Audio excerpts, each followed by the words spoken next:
Değerli seyirciler, iyi akşamlar diliyorum.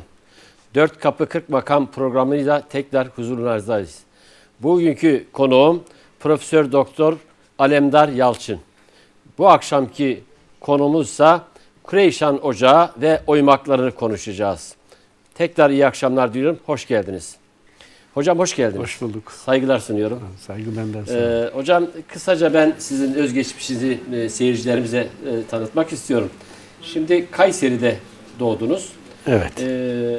İlk orta öğrenimini Kayseri'de yaptınız. İstanbul Üniversitesi Edebiyat Fakültesi Türk Dili Edebiyat bölümünü bitirdiniz. 1984 yılında Gazi Üniversitesi Gazi Eğitim Fakültesi Türk Dili ve Edebiyat Eğitim Bölümünde yardımcı doçent olarak görev yaptınız. 1986 yılında Rotterdam Eğitim Fakültesi'nde öğretim görevlisi olarak çalıştınız. 1987'de Gazi Üniversitesi Basın Yayın Yüksekokulu Müdürlüğü yaptınız ve UNESCO Bilim Komite üyelerinde bulundunuz. 1989 yılında Bağdat Üniversitesi Diller Fakültesi Türk Dil Edebiyat Bölümünde misafir öğretim üyesi olarak görev yaptınız. Yine 1991'de Gazi Üniversitesi Basın Yayın Yüksekokulu'na müdür yardımcısı görevinde bulundunuz. Gazi Eğitim Fakültesi Dekan Yardımcısı görevinde bulundunuz. 1993'te Gazi Üniversitesi Türk Kültürü ve Hacı Bektaş Veli Araştırma Merkez Müdür Yardımcısı görevinde bulundunuz. Yine Gazi Üniversitesi İletişim Fakültesi Dekanı olarak 1998-2000 tarihinde görevde bulundunuz. 1994-2005 yılları arasında Türk Kültürü Hacı Bektaş Veli Araştırma Merkez yöneticiliklerinde bulundunuz. 2006 tarihinde Abant Üniversitesi Abant İzzet Baysal Üniversitesi Rektör Yardımcılığı görevinde bulundunuz.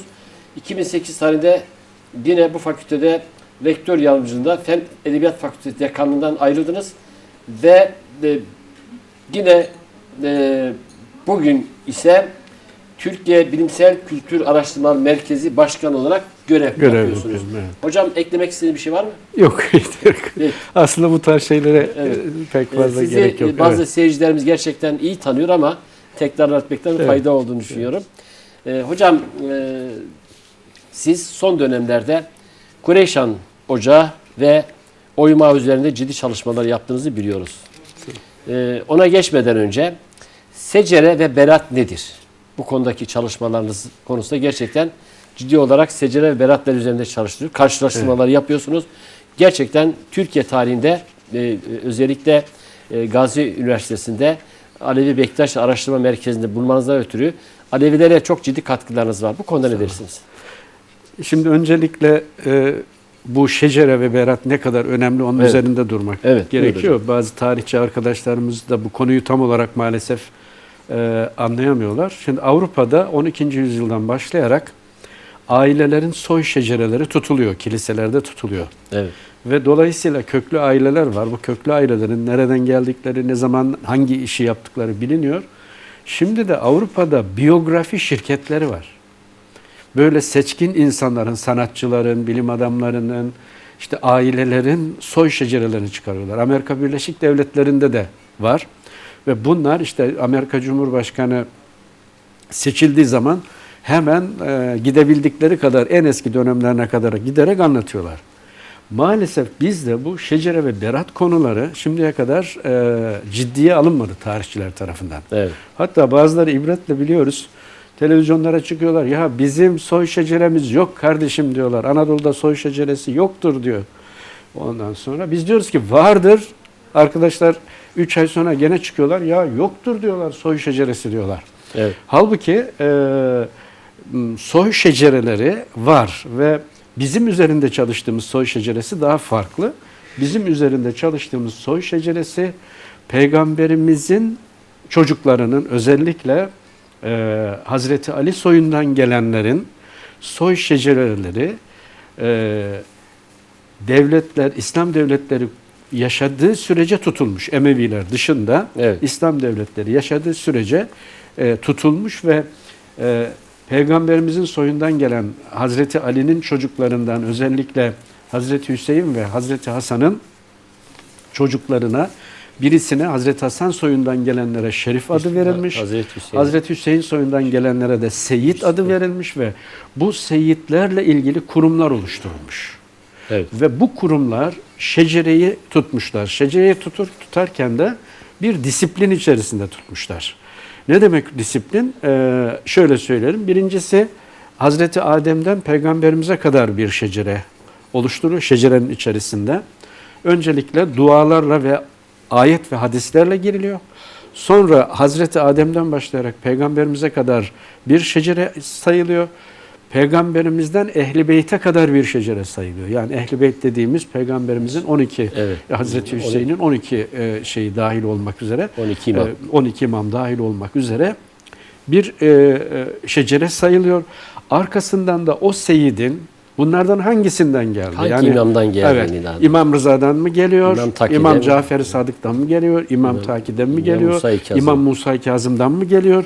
Bunu tutan soy şecereleri hazırlanmış. Bunun da iki şekilde yapılıyor. Birincisi Peygamberimize ve Hazreti Ali'ye duyulan derin saygının sonucu olarak onun çocuklarının ve onun soyunun korunması üzerine dayanıyor bu. Ehl-i Beyt'te. Evet. Özellikle de bu Kur'an-ı Kerim'deki Peygamberimizin büyük zorluklarla karşılaştığı zaman Peygamberimiz Allah Kur'an-ı Kerim'de diyor ki çektiğim bu sıkıntıların bedeli olarak senin soyunu Allah temiz tutmak ister diyor. Kevser suresinde. Evet. Ve bunu gerekçe göstererek özellikle Selçuklu ve Osmanlı Devleti de bu şecereleri tutmuş. Şecereleri şöyle bir kurumlaşmayla tutulduğunu görüyoruz.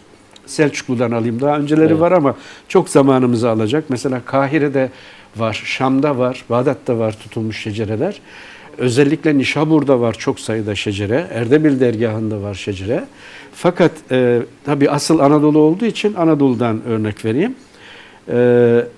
Bu Nakibül Eşraflık denilen bir kurum oluşturuluyor. Evet. Nakibül Eşraf temiz soydan gelenler anlamına, Peygamberimizin soyundan gelen özellikle seyitleri esas alan ama şerifleri de beraber Hazreti Hasan'ın çocuklarından çok fazla kalmadığı için, Kerbela'da bir kısmı şehit edildiği için çok oradan fazla soy gelmemiş ama Hazreti Hüseyin'den daha çok geldiği için seyitlerin soy şeceresi tutuluyor.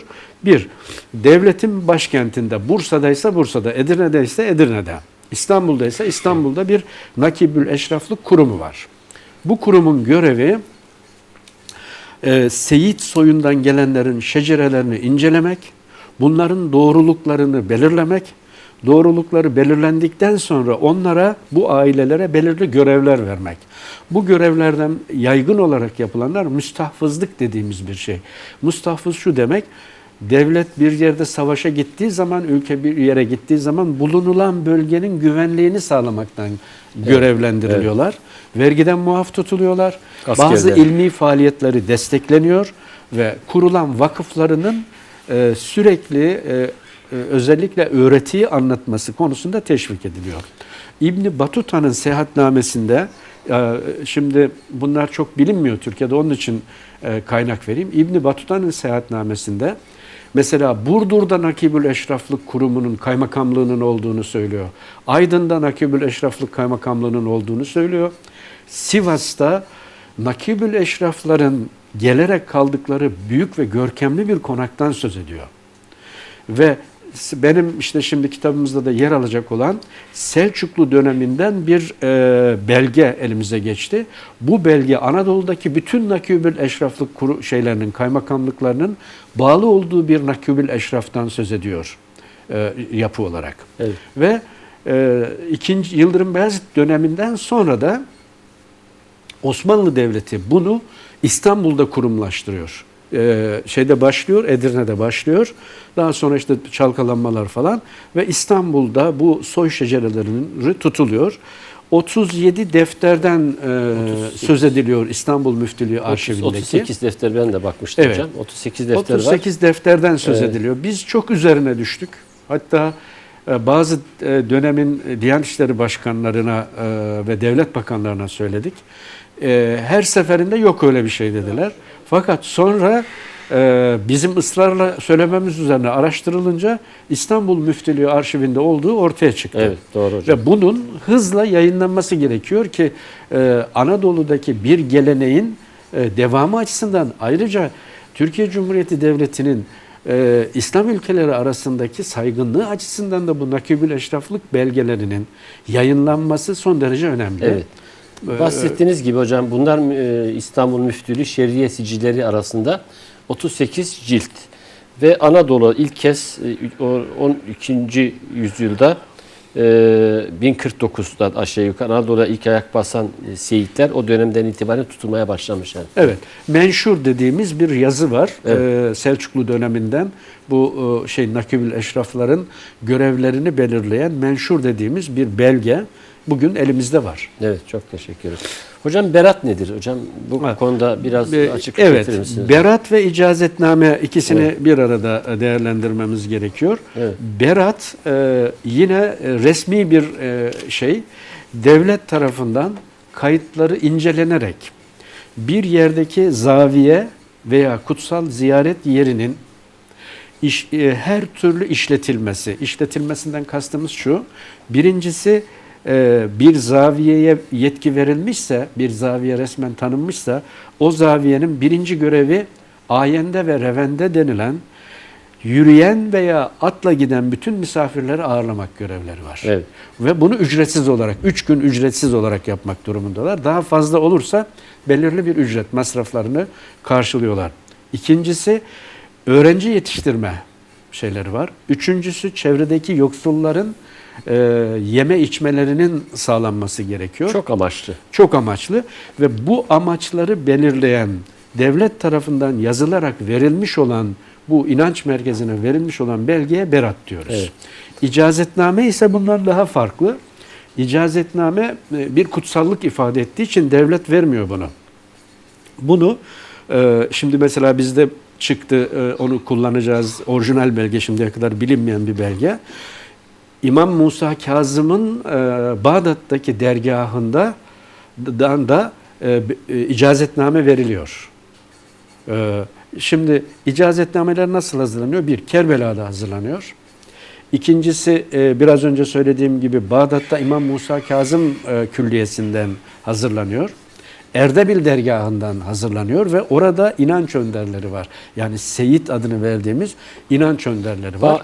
Erdebil'de tabii şu anda değil. Eskiden hazırlanıyor. Eskiden mesela 1912 tarihli bir icazetname Sivas, Malatya'da Şah İbrahim Ocağı'na verilmiş 1912 yılında. Erdebil'den mi? Erdebil'den verilmiş. Onu biz yayınladık. Evet. Bulduk, yayınladık. Ben Erdebil'e gittim hocam. İki defa Erdebil dergahını ziyaret ettim. Evet. 1912'de verilmiş. Şu andaki durumunu şu bilmiyorum. Andaki yok yani hocam. Tamamen müze haline dönüştürmüşler. Restorasyon biz gittiğimizde restorasyon yapıyorlardı. Biz filmi aldığımızda bitti o zaman. şu anda. Bitmiş. Evet. Hocam şimdi erkenlemeler. Buyur, tamamlayın. Eksik kalacak şeyi. Hacı Bektaş'tan veriliyor icazetname bir de. Evet. Ve buralardaki inanç önderlerinin oluşturduğu bir komisyon tarafından imzalanıyor icazetnameler. Evet. Ve icazetname ile beraber tabal, alem ve çera dediğimiz 3 şey de beraberinde veriliyor. Ve deniliyor ki çera uyandırma, tabal ve alem taşıma yetkisi verilmiştir deniliyor ve bunu verenler devletin resmi görevlileri değil. O dergahın inanç önderleri veriyorlar ki buna icazetname. Evet, teşekkür ederim. Hocam şimdi erkennameler, faziletnameler, fütüfnameler, vediyatnameler, salatnameler, icaret cönkler bir Anadolu'da çok yaygın. Mesela bir bilim adamı, Alman bilim adamı Profesör Annen Schiemet diyor. Siz diyor Türkler her zaman üzerinde oturduğunuz dilencilersiniz diyor. Yani o kadar zengin bir hazine var. Gerçekten Türkiye'de ciddi bir şekilde araştırmalar tam anlamıyla yapılamıyor. Bunun Alevi kurumların, özellikle Alevi üniversiteleri kurulduktan sonra, güven hasıl olduktan sonra çok daha ciddi şekilde yapılacağını düşünüyorum. Siz gerçekten Gazi Üniversitesi'nde bu konuyla ilgili ciddi çalışmalarınız var. Ocaklar üzerinde de çalışmalarınız var. İşte Kureyşan Ocağı üzerinde son duyumlarıma göre gerçekten de ciddi bir belge bulduğunu söyleniyor. Türkiye'de kaç ocak var? Ocaklar arasında hiyerarşik yapı var mı? Bu Kureyşan Ocağı ile ilgili ne dersiniz? Evet. Şimdi öncelikle tabii en önemli noktalardan birisi şu, biraz daha karikatürize ederek anlatalım ki belleğimizde kalsın. Evet. Benim ocağım senin ocağını döver diye bir günümüzün algısı var. Ve bu kavga var. Senin ocağın üstün, benim hocam üstün diye bir şey var. Bu ancak kamil olmayan insanların sürdüreceği bir harekettir. Bunun altını kesinlikle çizelim. Evet. Ve şöyle söyleyelim. Bizim tespitlerimize göre 3000 civarında kutsal ziyaret yeri var. Evet. Anadolu'da 3000 civarında kutsal ziyaret yeri var. Bu kutsal ziyaret yerleri işlevlerine göre ocakları var. Ki evet, aşağı yukarı o civarda ocak var birbirine bağlı olan. Tabii çok detaylı girmem gerekiyor. Bir grubu darda kalan insanların sağlıklarıyla ilgili ocaklar. Evet. Sadece sağlıkla. Bir grup inançla ilgili büyük ocaklar. Bir grup ise bazı inanç önderlerinin taşıdığı manevi değerin oluşturduğu gelenek olarak kendisini gösteriyor. Ve bunlar içerisinde ocakların bir grubu mesela Şeyh Hasan Ocağı, Şeyh Ahmet Ocağı, evet, Dede Kargın Ocağı ve Koreşan Ocağı gibi bazı ocaklar, şimdi hepsini söylemediğimiz için de kızabilirler, evet, dedi ama belli, evet, başlarını söylüyorum. Evet. Bunlar hem aşiret beyliği şeklinde idari bir yapılanma içindeler hem de inanç önderler. Biz bunlara ocaklı oymak diyoruz. Yani hem beyleri var, evet, hem de şeyleri var, inanç önderlikleri var. Bunlar öbürlerinden farkı ne diyeceksiniz? Diğer ocaklarımızdan farkı şu. Diğer ocaklarımızda erken iki şekilde yürütülüyor. Birisi pençe-i âli aba dediğimiz bir yöntemle yürütülüyor. Birisi de erkan çubuğu dediğimiz bir şeyle yürütülüyor. Kutsal kabul edilen bir asa ile yürütülüyor. Evet. Şeylerin, ocaklı oymakların erkanı ise büyük toplantılar, büyük cemleri ise kılıçlı yürütülüyor. Evet. Dede elinde kılıç taşıyor. Evet. Ve onunla erkan tutuyor. Mesela Dede Kargın'ın halen duruyor o şey kılıcı. Dersim'de asa daha çok bizde geçerli. Çıkıyor. Dede Kargın da kılıçlı tutuyor. Evet. Daha sonra tabii zaman içerisinde ne zaman derseniz en üzüldüğümüz nokta 17. yüzyıla kadar Koreşan'ın izini sürüyoruz. 17. yüzyıldan sonra bıçakla kesilmiş gibi kesiliyor ve sadece Tunceli'de, Nazımiye, Plümür bölgesinde, Erzincan'da biz Kureşanız diyen aşiretler, Adıyaman'da ya biz Kureşandık diyen aşiretler, bazı gruplar, Adıyaman, evet, Gaziantep'te işte bazı ya biz Kureşandık diyenler kalmış. Evet. Geri kalanlar tamamen yok olmuşlar. Evet. Şimdi biz bütün bunları Anadolu'daki yayılımlarına göre tek tek ortaya çıkarıyoruz. Adeta şey gibi, iğneyle kuyu kazmak gibi. Bakıyorsunuz ki Filibe'de Seyit Kureş erken yürütüyor. Bulgaristan'da Filibe'de, evet, yürütüyor. Bakıyorsunuz ki Eski Zahra'da dergahın şeyinin adı Seyit Kureş. O dergahtaki zaviyeyi yürüten kişinin adı Seyit Kureş. Bakıyorsunuz ki Kütahya'da yine öyle birisi var. Bakıyorsunuz Muğla'da yine öyle. Ve adeta Anadolu'ya bir şey gibi, dantele gibi yayılmış. Ve ipin ucunu tuttuğunuz zaman o dantele oyaları annelerimiz çok güzel oya yaparlar. Görürüz. Evet. Tuttuğunuz zaman birbirine bağlı bağlantıları, evet, çıkıyor. Konya'da çıkıyor, Akşehir'de çıkıyor, Sivrihisar'da çıkıyor. Ve tabii o zaman anlıyorsunuz ki geçmişte büyük bir kültürümüz var. Biz bu kültürümüzü maalesef 300 yıllık Osmanlı Devleti'nin çöküşü ve iç karışıklıklar, arkasından gelen savaşlar, Kurtuluş Savaşı, Kurtuluş Savaşı'ndan sonra Cumhuriyet'in kuruluşu yıllarında bazı bilgisiz aydınlarımızın kör parmağım gözüne yaptıkları yanlış politikalar sebebiyle kültür unsurlarımız yavaş yavaş yok oluyordu. Şimdi toparlamaya başlıyoruz. Bu kültür unsurlarını tek tek toparlamaya çalışıyoruz. Çalışmalarınız oluyor. Hocam şimdi benim bu Dersim Tarihi kitabında ben burada özellikle Dersim'de 12 ocak var. Kureyşan Ocağı, Baba Mansur Ocağı, Düzgün Baba Ocağı, Sultan Uryan Hıdır Ocağı, Munzur Baba, Avuçan Ocağı, Şıh Delil Bercan Ocağı, Salı Saltık Ocağı, Seyit Koca Süleyman Ocağı, Seyit Gabani, Şehit Hüsamettin Aseli ve Devriş Cemal Ocakları. Biliyorsun Dersim'de gerçekten de bu ocaklara çok büyük bir saygı var. Ve ocaklarda hepsi de saygınlığı var. Ama son dönemlerde sizin de yaptığınız çalışmalarda bunlar yavaş yavaş gün ışığına çıkıyor. Ve Hacı Bektaş'tan sonra belki de daha önceki dönemlerde gerçekten Serçeşme aslında Dersim bu ocaklarıdır. Yani oradan Alevilik Anadolu'ya ve Balkanlara yaydığını ben düşünüyorum. Evet. Şimdi tabii izleyicilerimiz diyecekler ki bizim bir hocamız vardı. Allah rahmet eylesin. Derdi ki dünya bir ummandır. Evet. Bunu Kars ağzıyla söylerdi. Kars da onun tek limanı derdi. Şimdi kendi Karslıydı çünkü. Biz de Dersim'de olduğunu için diyorsun, evet, ocaklarına yani. Acaba öyle mi? Onu derim yani, izleyicilerimiz ona baksınlar. Yok, evet. Ben de Sivas derim. Evet. Öbürü der ki Konya, evet. Öbürü başka bir şey der. Şimdi üzerinde durulması gereken temel nokta şu. Kars, Erzurum, Erzincan, Sivas üçgen yolu evet. Bu yol şimdi. Evet. Bu yolu şimdi Kızıldağ'dan geçiyor. Evet. Kızıldağ işte Cumhuriyet döneminde modern develer girdiler, düzelttiler ve Kızıldağ'dan bir yol yaptılar. Oradan geçti.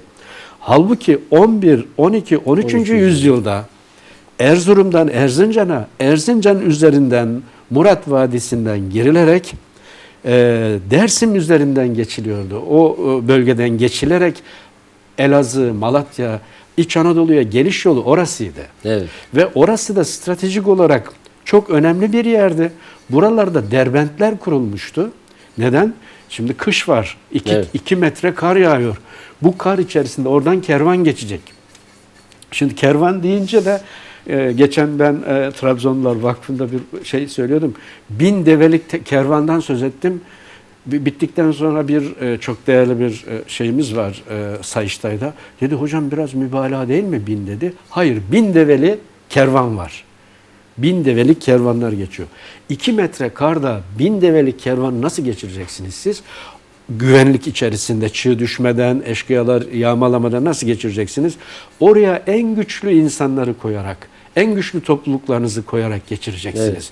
Evet. Dersim'in önemi, birinci önemi bu. Evet. Ve mesela oraya yerleştirilmiş Koreşan ve Koreşan Vadisi denilmiş oraya 13. yüzyılda. Evet. Oranın adı Vadi-i Koreşan. Evet. Bu bulduk tarihlerden, şimdi koyduk oraya. Ve Moğollar gelmişler, Moğollar girememişler. Koreşan sokmamış onları, Moğolları.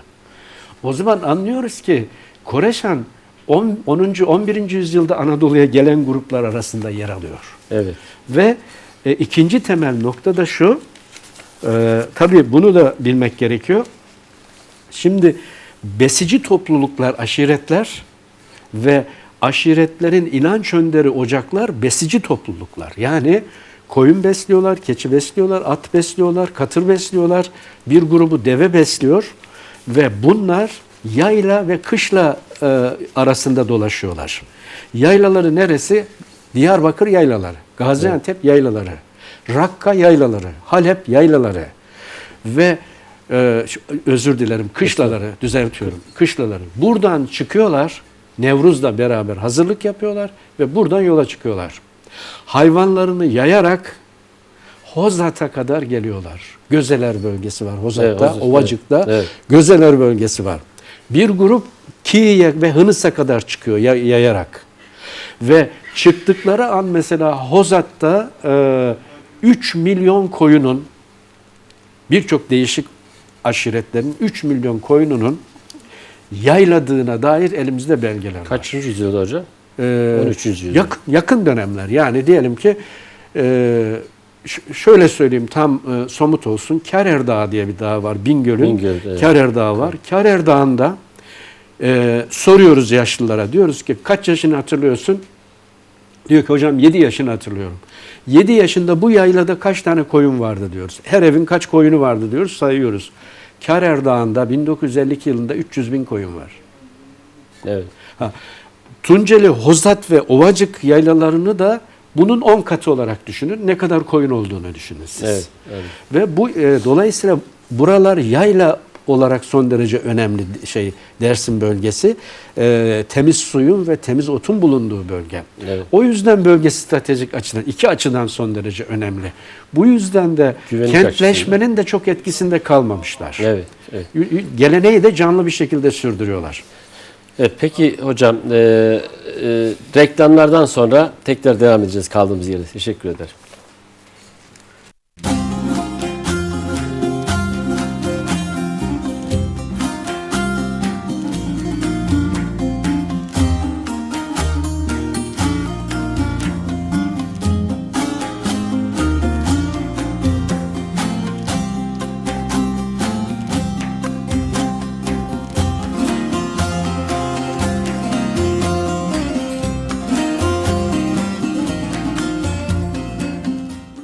Hocam Kureyşanlar kimdir? Kureyşan Ocağı konusunda bizi bilgilendirir misiniz? Sizin de son dönemde yaptığınız araştırmalarda gerçekten de Kureyşanlarla ilgili bir secerenin ortaya çıktığını, yeni bir secerenin, Bingöl'de bir secerenin ortaya çıktığını söylüyorsunuz.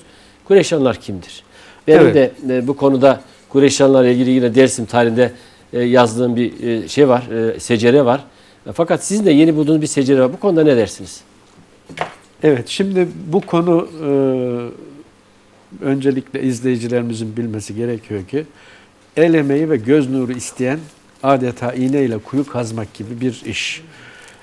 Sebebi de şu, belgelerin önemli bir kısmı unutulmuş. Ve öncelikle nereden başlıyorsunuz araştırmaya? Sözlü bilgilerden başlıyorsunuz. Evet. Yaşlılarımızın bize verdiği bilgilerden başlıyorsunuz. Biz Koreşan'la ilgili ben Tunceli'ye 4 kere alan araştırmasına gittim. Bingölmuş Varto'ya gittim 2 kere. Adıyaman'a gittim, Gaziantep'e gittim 2 kere. Ve her gidişimizde yeni bilgiler ortaya çıktı. Evet. Yeni belgeler ortaya çıktı. Ama bu yeni bilgi ve belgeleri neye göre bulduk? İşte yaşlıların kentleşme süresi içerisinde unutmadıkları, dedelerinden naklettikleri bilgilere dayandık. Ve daha sonra gördük ki bu sözlü tarih bilgileri, tarihi belgelerle kanıtlanabiliyor. Evet. Bunlardan birisi, şöyle söyleyeyim. Yaşlılar bize dediler ki, hocam Koreşan ne demek dedik. Dedem Koreşan ne demek?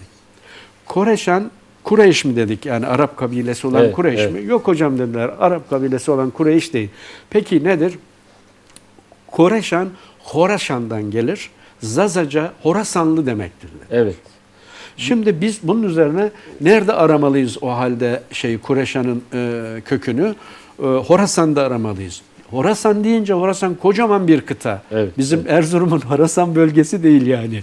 Devasa bir kıta. Şu anda üzerinde 7 tane devlet var. Evet. Peki buranın neresinden geldiler deyince dediler ki Seyit Mustafa'yı Kur vardı dediler. Veya ben dedemden duydum Gur bölgesinden gelmiş dediler. Evet. Onun üzerine ya nerede bu Gur bölgesi dedik. Araştırdık ki Afganistan'ın güneyi. Şu anda içerisinde 70 tane büyüklü küçüklü aşiretin varlığını sürdürdüğü bir bölge, Gur bölgesi. Evet. Ve acaba orada var mı diye baktık. Önce bulamamıştık, şimdi bulduk, kitaba koyacağız. O bölgede Kureyş diye yerleşim yerleri var. Evet.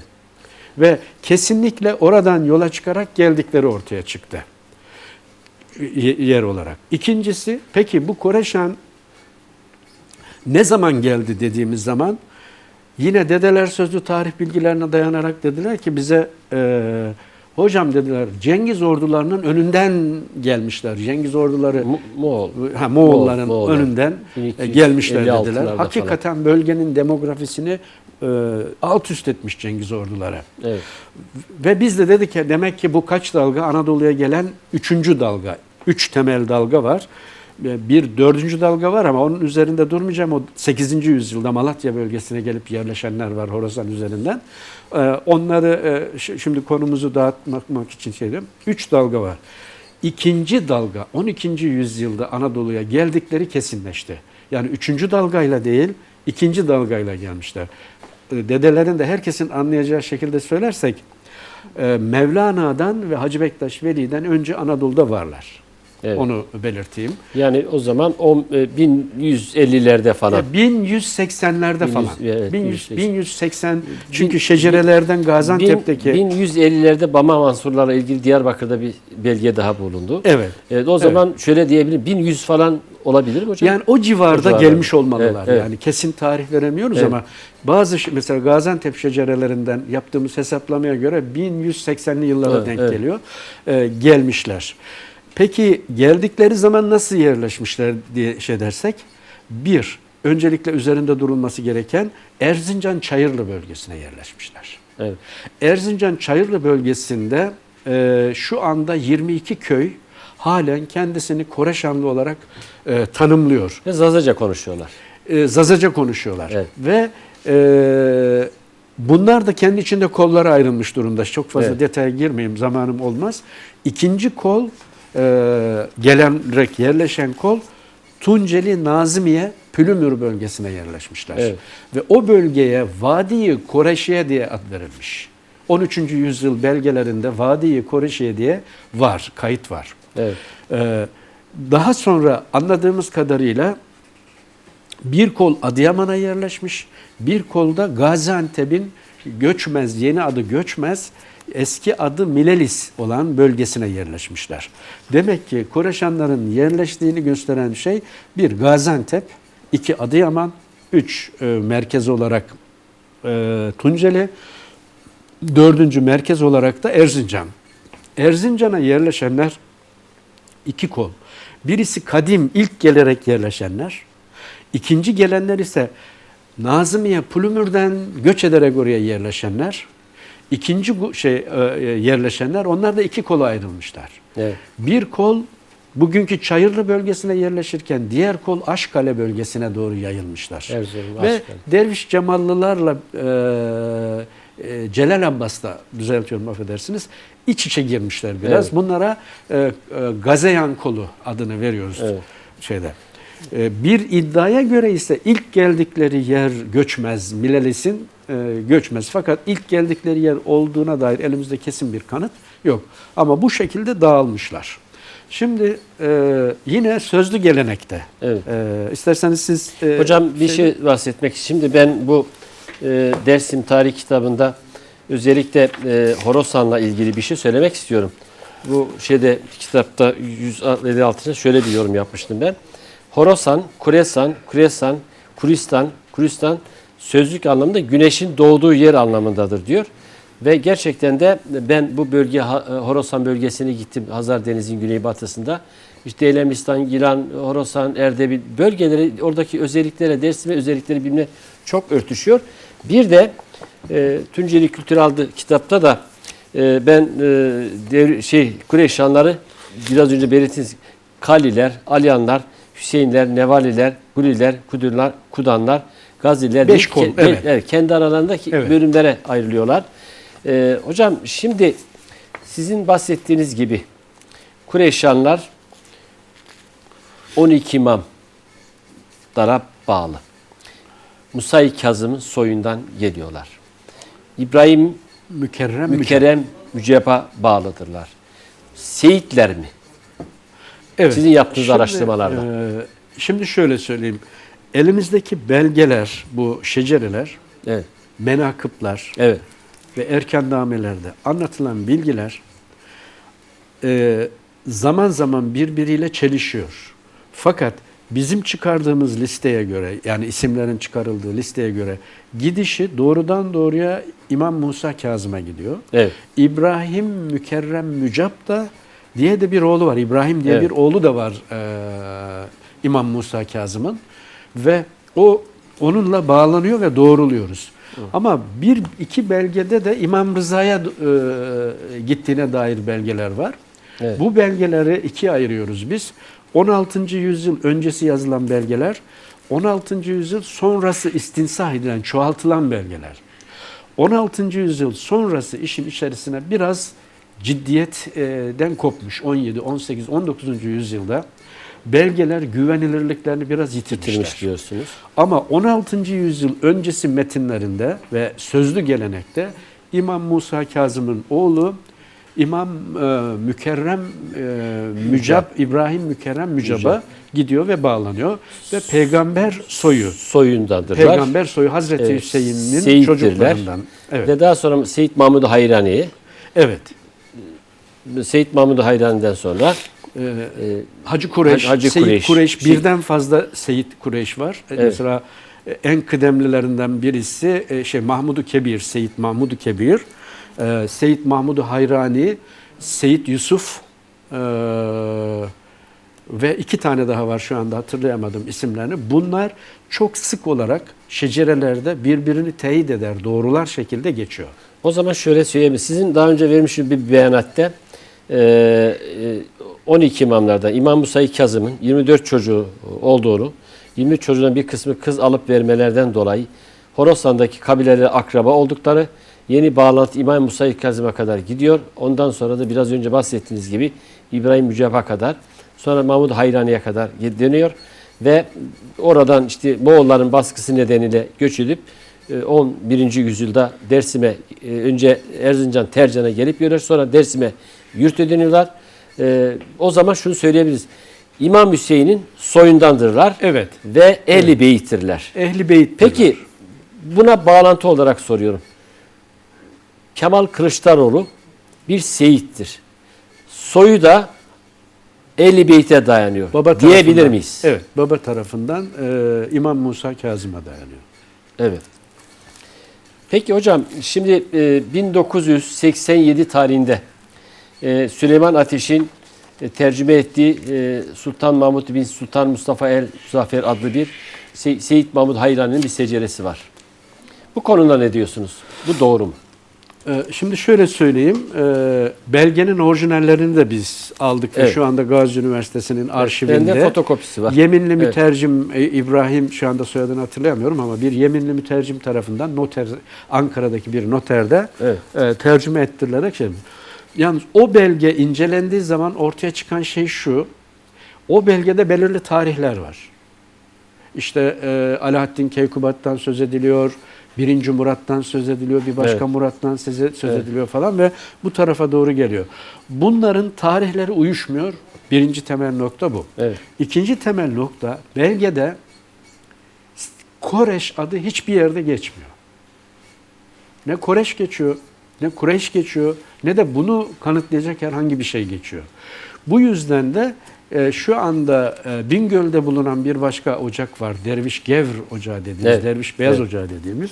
O ocak mensuplarıyla Koreşanlılar arasında bu belge konusunda çok ciddi ihtilaf var. Evet. Dolayısıyla Derviş Gevr Ocağı diyor ki Koreşanlılar büyük bir koldu. Bu kol biraz da tabii beylik de var, aşiret beyliği de var, oymak beyliği var. O siyasi güçlerini kullanarak bu belgeyi bizden aldılar diye iddia ediyorlar. Şimdi bizim buna vereceğimiz cevap olarak üzerinde durmamız gereken Şorik belgeleri var. Evet. Şorik belgeleri önemli fakat Şerif Fırat bunu gördüğünü söylüyor Şorik belgelerini. Mehmet Şerif Fırat, evet.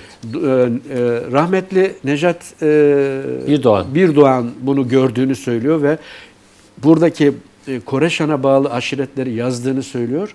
Ama diyorlar ki ne Şerif Fırat bizden böyle bir belge istedi, belgenin orijinali bizde diyorlar Bingöl'dekiler. Ne de Necat Birdoğan bize gelip böyle bir belgeyi açın göreyim dedi diyorlar. Evet. Bunun üzerine acaba bir başka nüshası mı var diye üstüne düştük. Tunceli'de Aktuluk diye bir köyümüz var. Evet, evet. O köyde sahiplerinin, belgeyi tutanların orada olduğunu söylediler. Ben 3 kere 4 kere gittim. Ev kapalı. Nereye gittiklerini bulamadık. Evet. Bilemedik. Bir de Kargapınar'da, Bingöl Kargapınar'da bir ailede olduğu söylendi. Onu da bulamadık. Ama elimizde bu belgeden deşifre edilmiş Erzincanlı bir genç tarafından doçent doktor Bedri Noyan'a verilmiş bir soy şeceresi var. Şorik belgesi denilen. Paşa Doğan Bey tarafından şu anda Hakk'a yürüdü Paşa Doğan Dede. Erzincan Çayırlı'dan sözlü gelenekten derlenmiş bir şey var. Evet. Adıyaman'dan gelen 2 belge var. Bir şecere ve bir icazetname var. Ve Gaziantep'ten gelen belgeler var. Bu belgelerinden gördüğümüz kadarıyla evet Seyit Mahmud Hayrani Koreşan aşiretinden gelen bir inanç önderi. Evet. Bunu gösteriyor, kanıtlıyor belgeler yani. Peki hocam şimdi Yusuf Halacoğlu Kureyşanların o özellikle Anadolu'ya gelen Cemaat Oymaklar adlı eserin adlı çalışmasında 4. cildinde Kureyşan Ocağı'nın Oğuzların Bozokkolu'nun Beydiri boyundan gelen Türkler olduğunu yazıyor. Bu konuda ne dersiniz? Şimdi Yusuf Halaçoğlu birçok konuda yani kitabının tümünde aşireti, taifeyi, cemaati bir üst boya bağlıyor. Evet. Fakat ne tahrir defterlerinde ne Kuyudu Kadime defterlerinde yani eski defterlerde, taranılan defterlerde böyle bir üst koldan söz edilmiyor. Hocanın bunu neye dayanarak bağladığını bilmiyoruz. O dayanaktan yoksun diyor. Evet, bunu hocanın çıkıp demesi lazım. Ben bunu şu kaynaktan aldım demesi lazım. Evet. Ki bilelim. Yoksa hiçbir kaynakta böyle bir mecburiyet olmadığı sürece nereye bağlı olduğuna dair bir kayıt yok. Ama tümünü Anadolu'daki aşiretlerin ve oymakların, cemaatlerin, taifelerin tümünü bir üst kola bağlamış. Evet, o zaman bilimsel yönü yok diyoruz. Yani araştırılması gerekir. Bilimsel olarak şu anda kesindir. Evet, hoca bunu doğru tespit etmiştir diyemiyoruz. Diyemiyoruz. Peki hocam, bir de Cevdet Turkay'ın Oymak Aşiret ve Cemaatler adlı çalışmasında da Kureyş Ocağı'nın Akşehir sancağına bağlı olduğunu belirtiyor. Bu konuda ne dersiniz? Evet. Şimdi sözlü gelenekte yine bizim takip ettiğimiz yöntem önemli bir yöntem. Onun için izleyicilerimizin de bunu bilmesi gerekiyor. Dedelerimizden duyduğumuz bir kelime bile altın kıymetinde, tarihi kanıtlayabilmek Sözel için altın olarak kıymetinde. geliyor, evet. Şimdi dediler ki Seyyid Mahmud Hayrani bizim dedemizdi. Tamamı değil ama bir kolu şöyle söylüyor. Malatya'da Alaaddin Keykubat büyük bir divan topluyor. Bu divanda Seyyid Mahmud Hayrani diyor ki biz buralara sığmıyoruz. Evet. Bize batıda bir yer gösterin diyorlar. Evet. Bunun üzerine bu sözlü gelenekte böyle söyleniyor. Ve bunun üzerine de Alaaddin Keykubat diyor ki size İç Anadolu bölgesinde şu anda 3 ilim bulunduğu Aksaray, Evet. Konya, Ankara'nın bir kısmı, Eskişehir'in bir kısmı Sivrihisar bölgesi ve Sultan Dağları'nın bulunduğu bölgeye yerleşin diyor. Ve bu bilgi üzerine biz araştırma yapmaya başladık. Evet. Yaptığımız araştırmada gördük ki evet, bu bölgede Koreşan adını taşıyan 2 tane kaza var. Birisi Konya'da Koreşan kazası, diğeri de Konya'da yine Koreş Özük kazası olmak üzere 2 kaza var. Kaza ne demek? Çok büyük yerleşim alanları demek. Evet. Bunun üzerine dedik ki bunlar ne yapıyorlardı burada? Ve arşiv belgelerine dayanarak çıktı ki ortaya, hangi arşiv belgeleri onu da söyleyeyim. Çünkü bu konularda herkes konuştuğu için kafalar çok karışıyor. Bilim adamı olarak, evet. Bilim olarak. 1460 tarihli tahrir defterleri var. 1486 tarihli tahrir defterleri var. 1501 tarihli tahrir defteri var. Bir de 1523 tarihli tahrir defterleri var bölgeyle ilgili. Evet, evet. Bu tahrir defterleri şu demek, o bölgedeki tapu kayıtlarını tutuyorlar bütün ve kime ait olduklarını tutuyorlar. Evet. Ve bu tahrir defterlerine baktığımız zaman bu bölgede At Çeken Konfederasyonu içerisinde, At Çeken Aşiretler Konfederasyonu içerisinde sayıları bugünkü rakamlarla dersek 6000 civarında Koreşan olarak kaydedilmiş şeyler var. Aşiret var, nüfus var. 6000 nüfus var. Kaç tarih hocam? Söylediğim en son 1523. 1523. Evet. İki şekilde kaydedilmişler. Birisi Koreşan Melikşah diye kaydedilmişler. İkincisi ise sadece Koreşan olarak kaydedilmişler. Evet. Bunun üzerine Kuyudu Kadime defterleri var bir de. Kuyudu Kadime defterlerine girdiğimiz zaman da şunu gördük. Sultan Dağları'na yerleşmişler. Ve Marakak Koreşan diye geçiyorlar bunlar. Evet. Ve bu Marakak Koreşan diye geçenlerin kim olduğunu bilmiyoruz. Evet. Ve şu Marakak'ın kelime anlamını bilmiyoruz. Osmanlıca'daki yazılışına göre Marakak şeklinde yazılıyor. Gerçekten de öyle okunmuş. Benim bu dersim tarih kitabında ne demiştiniz siz? İşte Marankek diye 2 köy var dersinde. Çemişgezek'te 2 köy var. Evet. Müslüman köyleri evet, bunlar. Evet. 16. yüzyıl kayıtlarında nüfusları var, sayıları var. Acaba ikisi bunların aynı mı bilmiyoruz. Yani evet, bunu nasıl değerlendireceğimizi bilmiyoruz.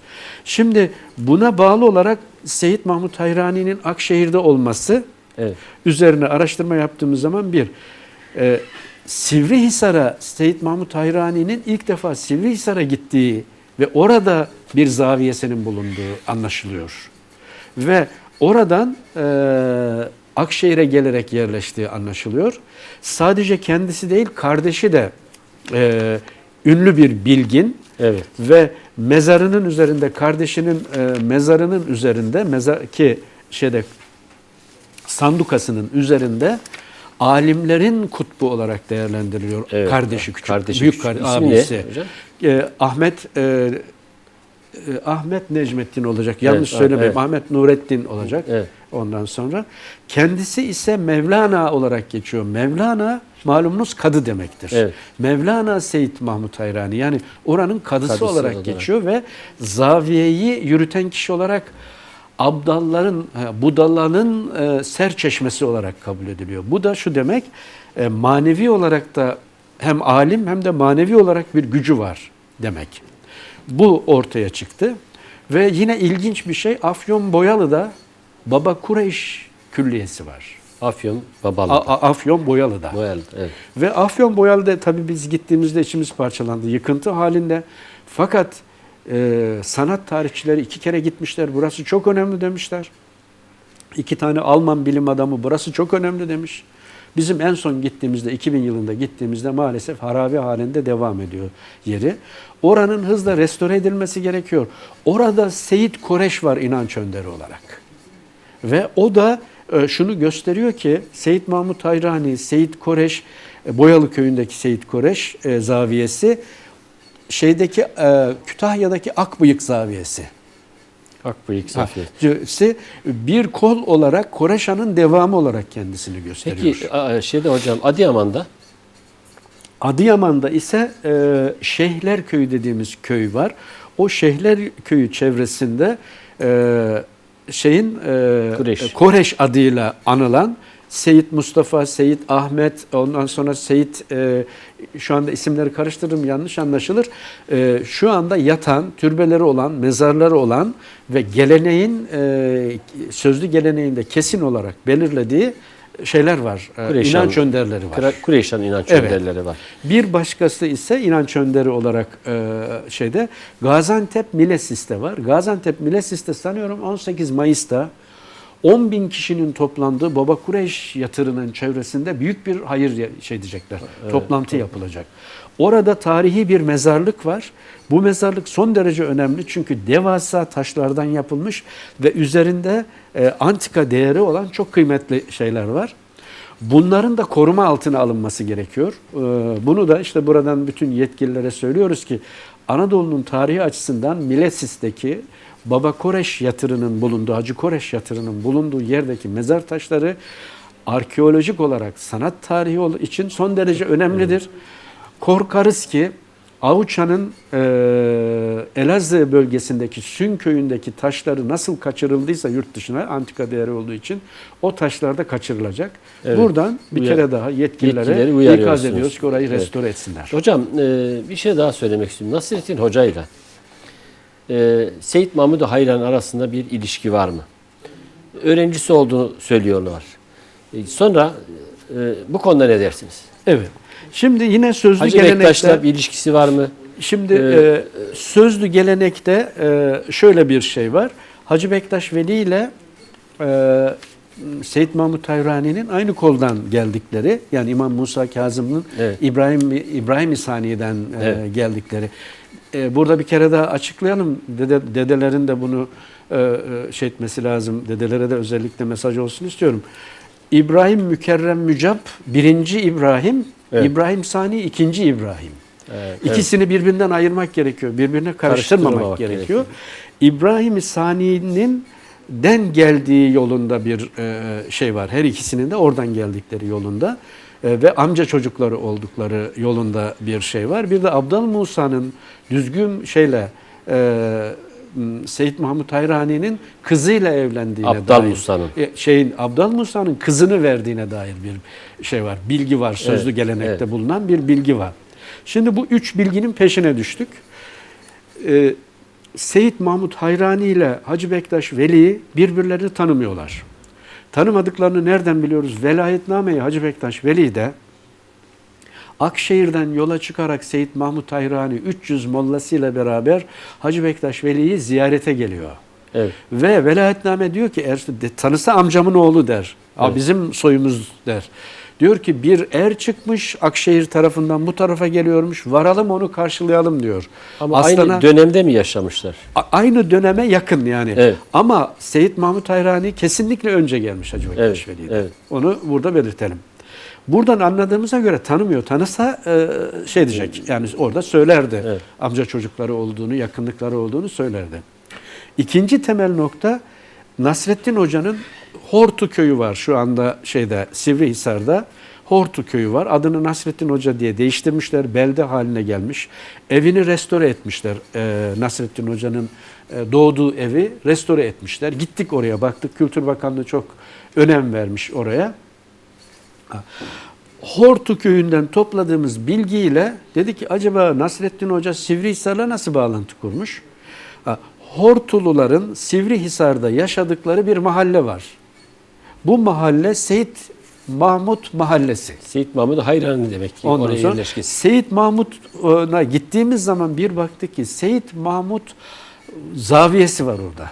Evet. Seyit Mahmut külliyesi var Evet. orada. Nasrettin Hoca'nın Nasrettin Hoca'nın kızı Fatma da vefat edince götürmüşler Seyit Mahmut zaviyesinin bahçesine gömmüşler. Mezarını da oraya koymuşlar. Evet. O zaman akrabalık bağı var. Ve şöyle gördük.